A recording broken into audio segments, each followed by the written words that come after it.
2015, est-ce l'année de la reprise, se demande aujourd'hui le Maroc. Une question qui s'impose suite à l'optimisme affiché par le ministère de l'économie et des finances ainsi que la Banque centrale. Leur dernière note de conjoncture révèle des indicateurs au vert au titre du premier semestre 2015. Exemple, un déficit commercial qui se résorbe selon les deux instances.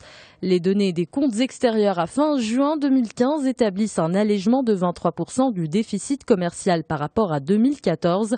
Les importations ont reculé de 8,4% alors que les exportations ont progressé de 6,6%. Le journal explique, chiffre à l'appui, les bonnes performances de plusieurs départements. Il parle en détail du bilan positif du secteur agricole. Le surpeuplement carcéral, un sujet qui inquiète le matin. Le journal rappelle le constat morose de l'Observatoire des prisons. Il y a quelques jours, l'instance publiait son rapport pour 2014. Plusieurs dysfonctionnements ont été révélés. Le plus frappant est l'encombrement des prisons, une catastrophe selon l'étude présentée par le journal. On apprend qu'entre 2009 et 2014, le nombre de détenus a augmenté d'environ 13 300. En avril 2015, le nombre de prisonniers a atteint 76 000 répartis sur seulement 77 prisons. Plus de 12% des détenus sont en préventive. Voilà pourquoi l'Observatoire marocain conseille de limiter ce type de détention.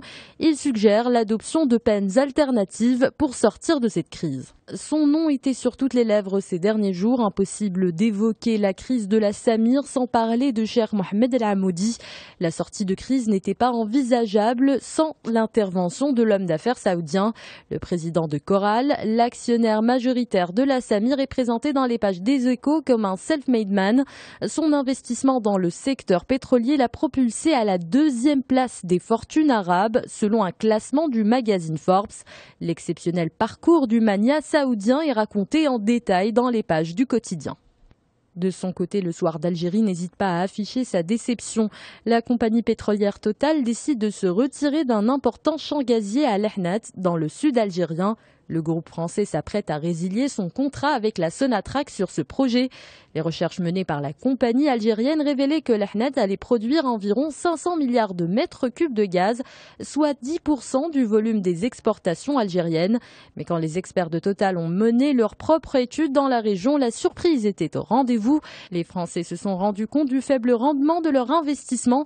Ils ont d'abord voulu renégocier leur contrat, mais après plusieurs événements comme le départ de Cheikh Ibrahil, les décideurs de Total avaient le sentiment d'avoir tout perdu en Algérie.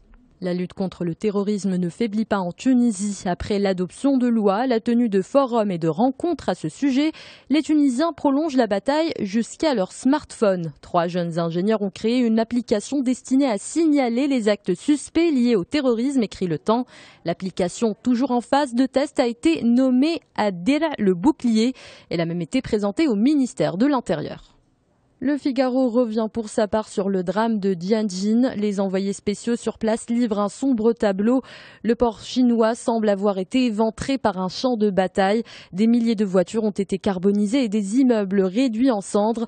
Le paysage d'apocalypse dans la métropole du nord-est de la Chine fait froid dans le dos.